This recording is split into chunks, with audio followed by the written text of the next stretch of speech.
केंद्रीय बजट में यूपी को मिली कई सौगातें। 1500 किलोमीटर के 2 high speed rail corridor, Kashi में परिवहन पोर्ट, 75 जिले में एक एक गर्ल्स हॉस्टल बनेगा। बसपा प्रमुख मायावती ने किया एक्स पर पोस्ट। मायावती ने संत रविदास जयंती पर दी श्रद्धांजलि, करोड़ों अनुयायियों को दी शुभकामनाएं। जाति द्वेष भेदभाव के खिलाफ आजीवन संघर्ष को किया याद। एसआईआर पर अखिलेश यादव का बड़ा आरोप। फॉर्म 7 के दुरुपयोग को लेकर गंभीर साजिश का लगाया आरोप। गांव में फर्जी आपत्तियों और जाली हस्ताक्षर का आरोप लगाया। माघी पूर्णिमा के 5वें स्नान के साथ कल्पवास पूरा। अभी तक 90 लाख से अधिक श्रद्धालु कर चुके हैं स्नान। 3 जनवरी पौष पूर्णिमा स्नान के साथ शुरू हुआ था कल्पवास। कानपुर में ग्रामीण बैंक शाखा में शॉर्ट सर्किट से आग, धुआं देख राहगीरों ने दी 112 को सूचना। फायर ब्रिगेड ने 2 घंटे के बाद आग पर पाया काबू। और पश्चिमी यूपी में बारिश के आसार, कोहरे में आएगी कमी। लखनऊ सीतापुर सहित कई जिलों में कोल्ड डे की आशंका। आप देख रहे हैं के न्यूज, खबरों का सारथी। नमस्कार, मैं हूं मनोज मानस। देश का बजट पेश हो चुका है और किसको क्या मिला, किसान, युवा और रोजगार में जो लोग हैं उनको मिला क्या, देश को क्या मिला, इस पर हम चर्चा कर रहे हैं। हमारे साथ खास मेहमान जुड़े हुए हैं। आनंद राय जी सपा प्रवक्ता हमारे साथ जुड़े हुए हैं। विवेक श्रीवास्तव बीजेपी प्रवक्ता हमारे साथ जुड़े हुए हैं। साथ ही अन्य मेहमान भी हमारे साथ जुड़ेंगे, उनके साथ चर्चा करेंगे। बजट की बड़ी घोषणाएं फिलहाल हम आपको दिखा देते हैं। नया मालगाड़ी रास्ता पश्चिम बंगाल से अगले वित्त वर्ष 2026-27 के लिए 12.2 लाख करोड़ रुपए का पूंजीगत खर्च जो है वो तय किया गया है। यह पिछले साल के 11.2 लाख करोड़ रुपए से ज्यादा है।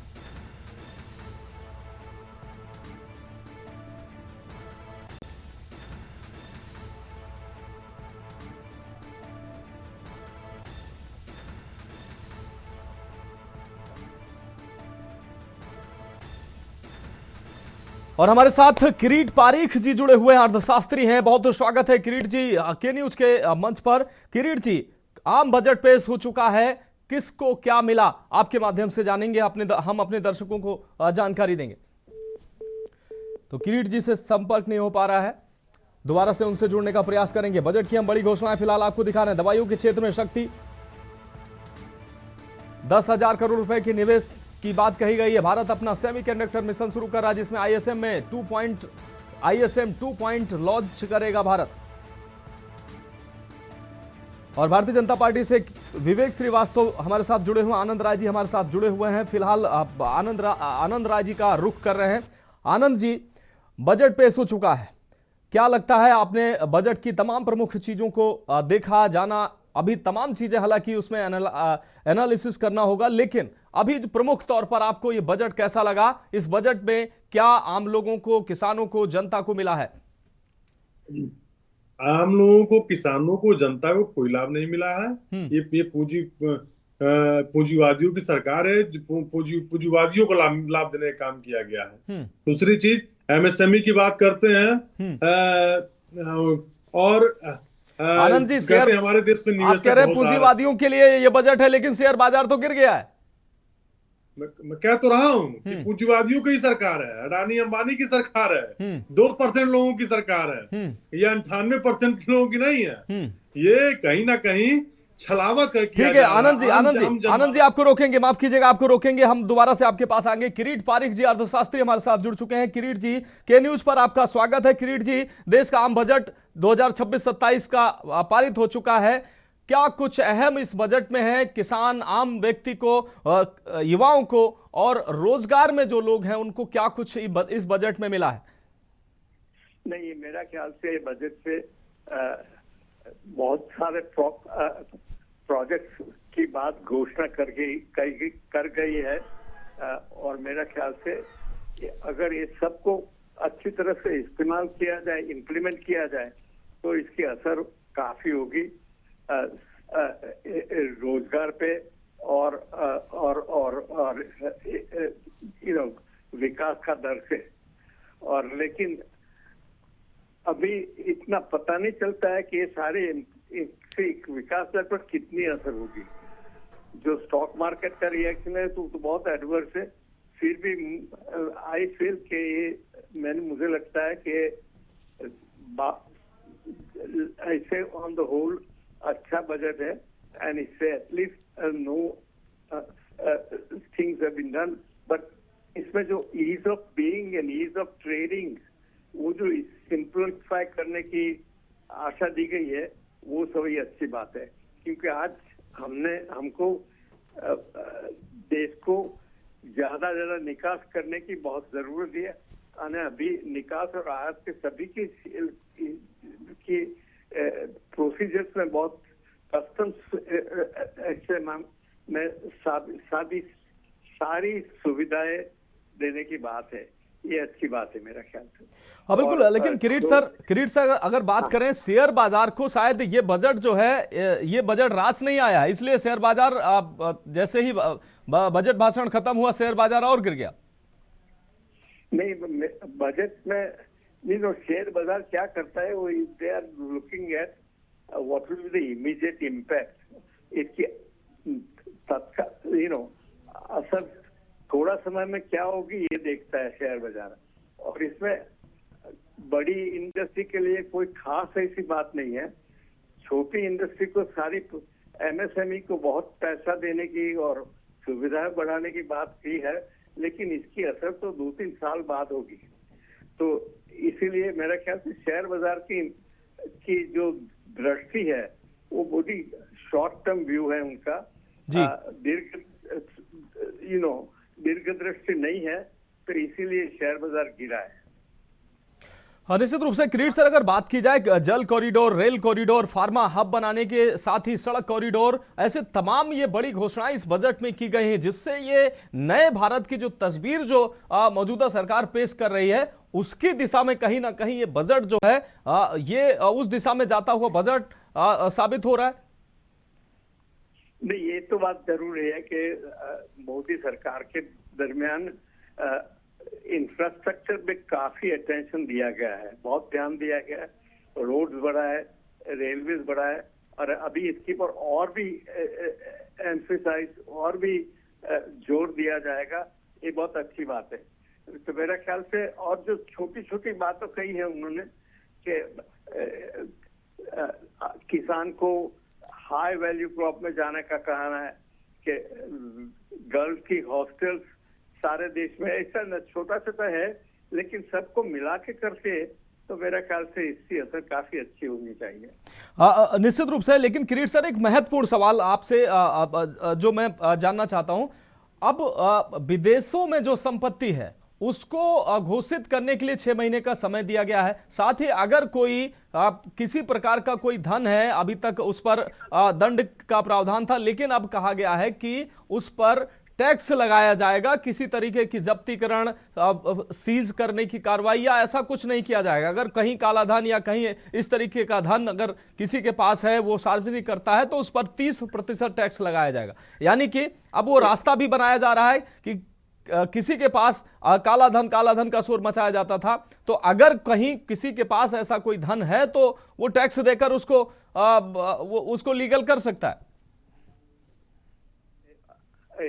एक अच्छी दिशा में काला धन निकालने की कोशिश है, लेकिन हमारे पहले जो हमने सारे स्टेप्स लिया है काला धन को बाहर निकालने का, सबकी असर बहुत कम हुई है। तो इससे भी क्या फर्क पड़ेगा ज्यादा, वो मुझे नहीं पता है। मेरा ख्याल से बहुत नहीं पड़ेगा, बट फिर स्टेप अच्छा निर्णय है कि बस हम जेल में नहीं बिठाएंगे आपको, लेकिन आपके पास से थोड़ा पैसा लगेगा, वो ठीक बात है। निश्चित रूप से। बहुत शुक्रिया किरीट पारिक सर, तमाम अहम जानकारी हमारे दर्शकों के साथ साझा करने के लिए। फिलहाल आम बजट पेश हो चुका है, क्या महंगा क्या सस्ता हम अपने दर्शकों को दिखा रहे हैं। बायोगैस मिस्ट सीएनजी ये सस्ती हुई है, मिनरल्स, स्क्रैप, शराब, सिगरेट ये महंगी हुई है, कैंसर की 17 दवाएं, माइक्रोवेव ओवन ये सस्ते हुए हैं, जूते, एयरक्राफ्ट, निर्माण से जुड़ी चीजें सस्ती हुई हैं, शराब, सिगरेट, तंबाकू से निर्मित जो चीजें हैं वो महंगी हुई हैं, चमड़े का निर्यात वो भी आयात और निर्यात दोनों सस्ता होगा, बायोगैस मिक्स्ड सीएनजी सस्ती हुई है, लेदर कपड़ा, विदेशी यात्रा पर भी अब विदेशी यात्रा भी सस्ती होगी क्योंकि उस पर टीडीएस कम किया गया है, जूते, एयरक्राफ्ट से संबंधित जो चीजें थी उस पर भी वो भी अब सस्ते होंगे, मिनरल्स, स्क्रैप, शराब, सिगरेट ये महंगे होंगे।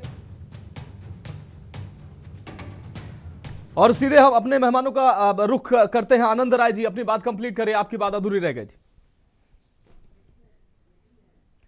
आनंद जी। जी जी जी जी जी। तो जैसे कि मोदी जी ने स्टार्टअप इंडिया किया था, स्किल इंडिया किया था, स्टार्टअप इंडिया किया था। तो जैसे उसके तहत कि बाहरी इन्वेस्टर हमारे देश में आएंगे, इन्वेस्ट करेंगे, यहाँ को एम्प्लॉयड मिलेगा जी। तो लेकिन ये क्या है कि पिछले सत्र में हमारे देश से 50,000 करोड़ का इन्वेस्टमेंट आया, लेकिन अपने देश से 2.25 लाख करोड़ का इन्वेस्टमेंट बाहर चला गया। तो हम किस नजरिए से देखते हैं, यहाँ के जो व्यवसायी हो बाहर भागना चाहते हैं और बाहर के लोग ज्यादा इंटरेस्टेड नहीं हमारे देश में आने को। तो हम कह रहे हैं हमको एम्प्लॉयड मिलेगा। सबसे बड़ी बात है कि सरकार जैसे निर्मला सीतारमण जी ने 9वीं बार बजट पास किया है और हर बार मुंह के खाने पड़ी है देश के लोगों को।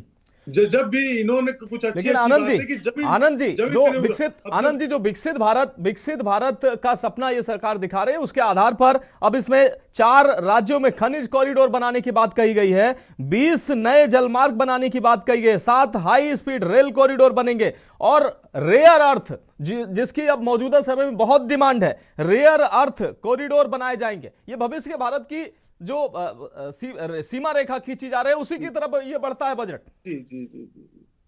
मैं वही बताना चाहता हूं कि जैसे कि 2014 से मार्च से पहले की 14 से पहले डॉलर अकॉर्डिंग रुपया कितना था? 58 रुपया था, आज 92 रुपया है जी। 10 सालों में यही तो विकास हुआ है। प्रति व्यक्ति के ऊपर कर्जे बढ़ गए, 1.5 लाख 2 लाख 3.5 लाख लोगों के ऊपर बढ़ गए। तो मैं कह रहा हूं कि ये कहां से विकसित कर रहे हैं? ठीक आप बना रहे हैं, विश्व बैंक से कर्जा बढ़ता जा रहा है, तो हम कर्जे पे अपनी जीवन यापन करें और हम लोगों के ऊपर कर्जा बढ़ता जाए। आप रेवड़ियों का प्रचार प्रसार किए, आप लोगों को चुनाव आते ही 10-10 हजार महिलाओं खाते में पैसा देना चालू कर रहे हैं। उसकी महंगाई का असर हमको आज तक देखने को मिल रहा है।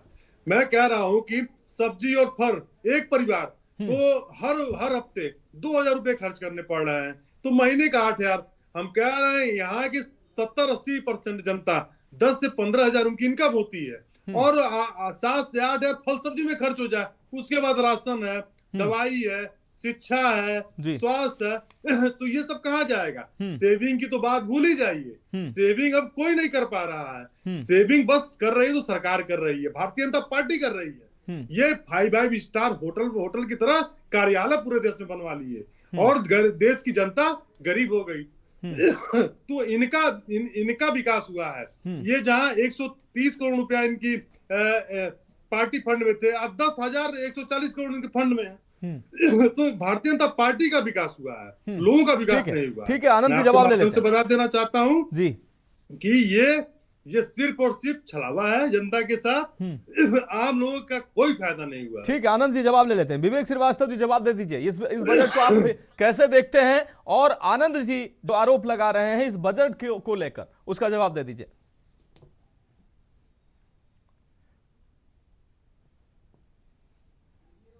विवेक श्रीवास्तव जी फोन अनम्यूट कर लीजिए। मनोज जी, मैंने पहले ही कहा कि ये 2047 की ओर, विकसित भारत की ओर भारत को ले जाने वाला बजट है। ये दूरंदेशी बजट है जी। इसका जो लोग सतही तौर पर मूल्यांकन करने की कोशिश कर रहे हैं ये उनकी समस्या है।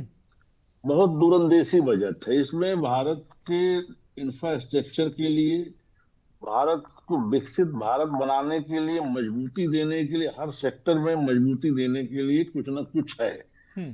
और उसी के साथ साथ फार्मा सेक्टर कैसे मजबूत हो, इंफ्रास्ट्रक्चर कैसे मजबूत हो, रेलवे सेक्टर कैसे मजबूत हो, सब पे कुछ ना कुछ मजबूती दिया है निर्मला जी ने। और उसके बाद विपक्ष अपने केवल कोरी भड़ास निकाल रहा है। बजट के प्रावधानों पे गंभीरता से चर्चा के बजाय विपक्ष केवल अपनी नकारात्मकता देश पे थोपने की कोशिश कर रहा है। ये ठीक नहीं है। आप देख लीजिए, हर जिले में गर्ल्स हॉस्टल के लिए फंड दिया गया, फार्मा सेक्टर के लिए फंड का प्रावधान है, कंटेनर के लिए फंड का प्रावधान है, एमएसएमई सेक्टर के लिए फंड का प्रावधान है। भाई आप कौन सा सेक्टर छूट गया आप बताइए तो। आप एक कह के केवल अपना भाग निकाल रहे हैं, निर्मला जी ने ये किया, निर्मला जी ने, अरे भाई निर्मला जी ने 9 साल देश चलाया है और ये देख उन्हीं के द्वारा नवा बजट पेश किया जा रहा है।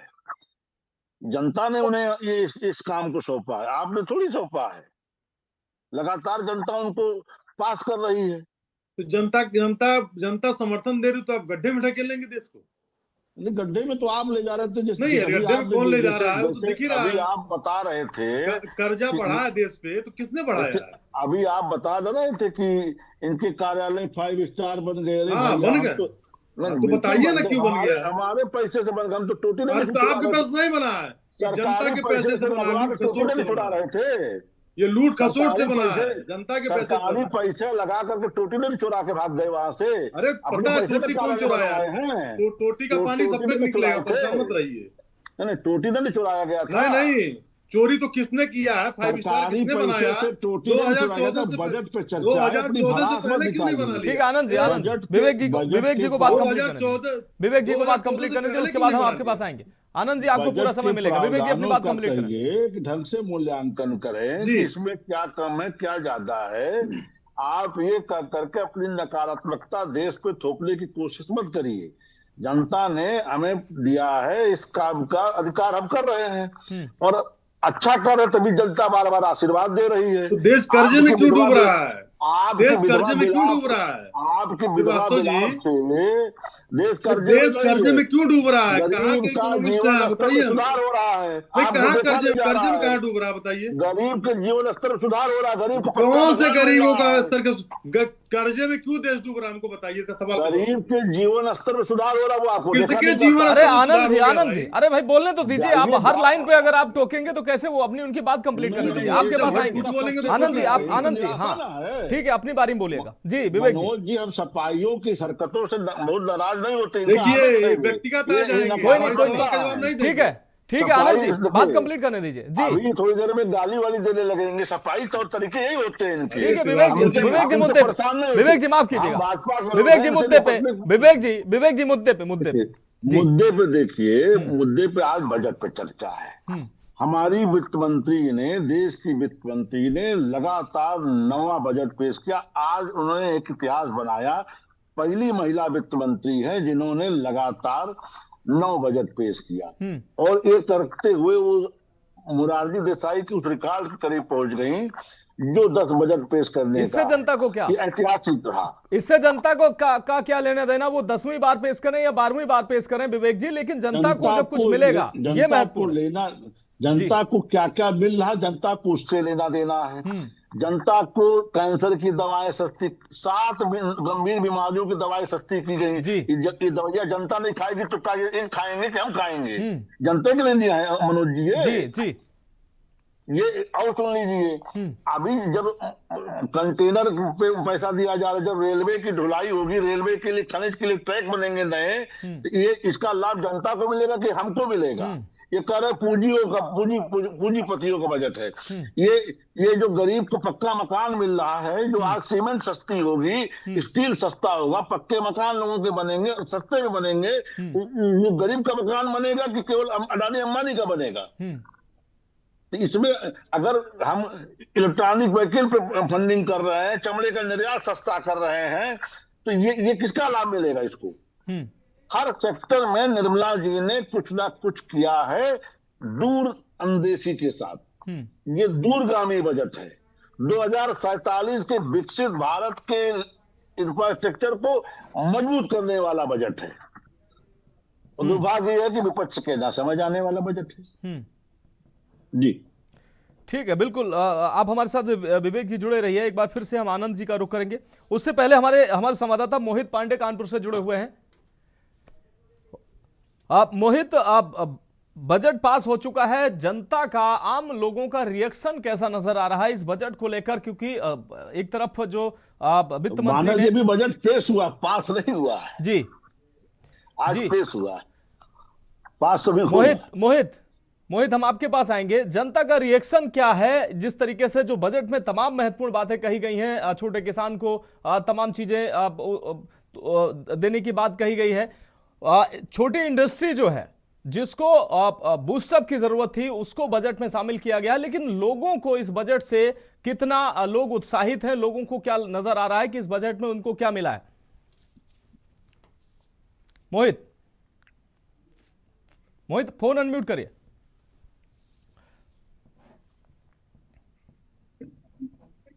मनोज जी, आवाज आ रही है? बिल्कुल।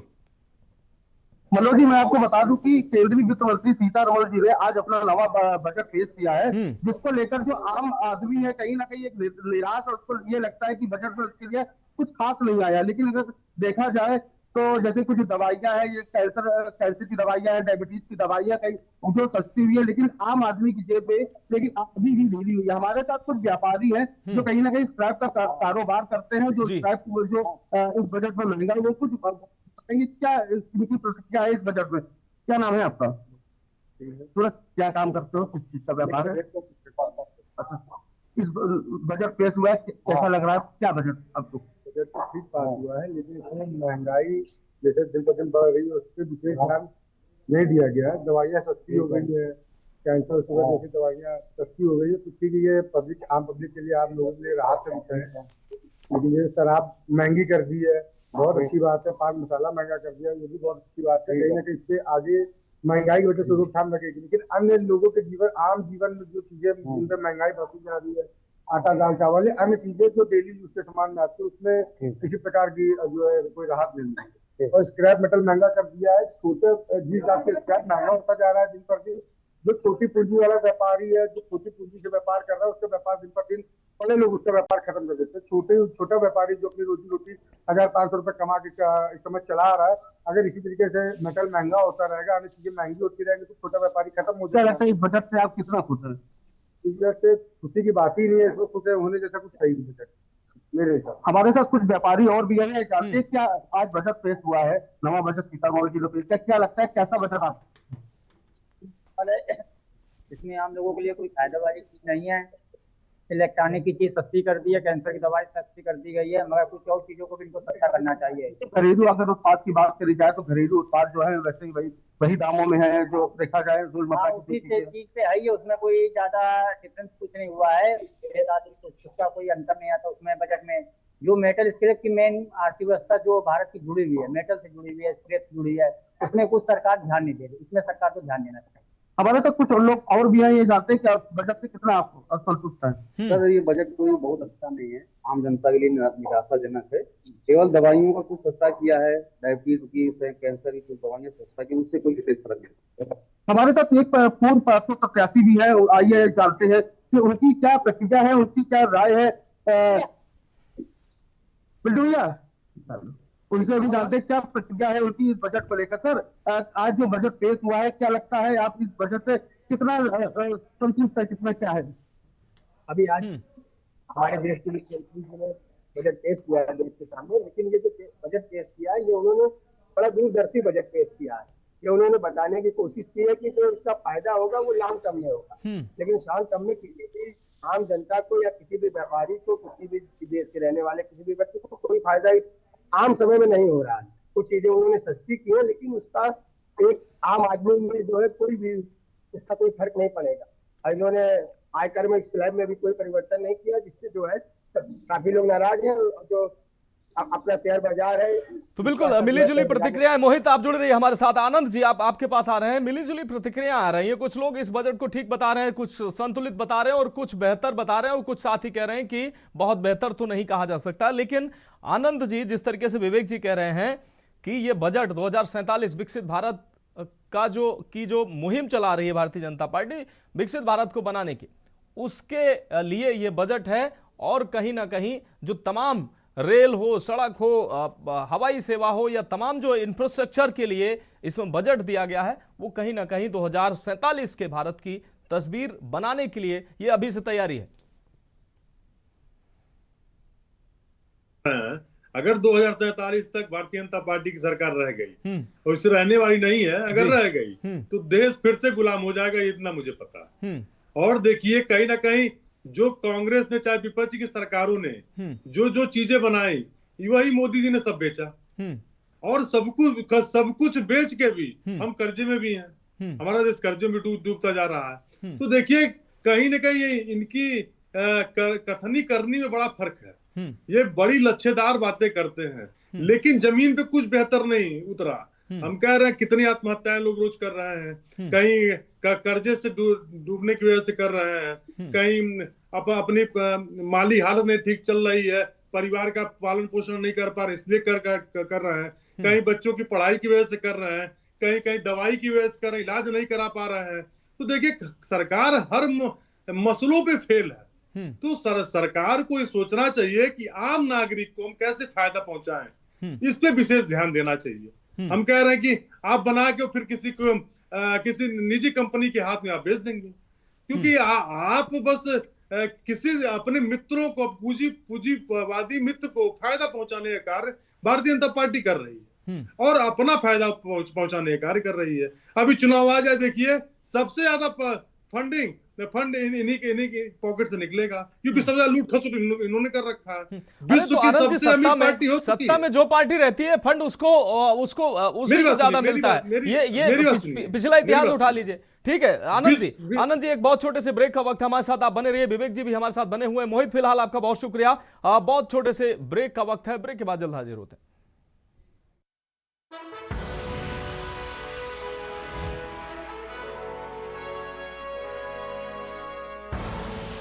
आप देख रहे हैं के न्यूज, खबरों का सारथी।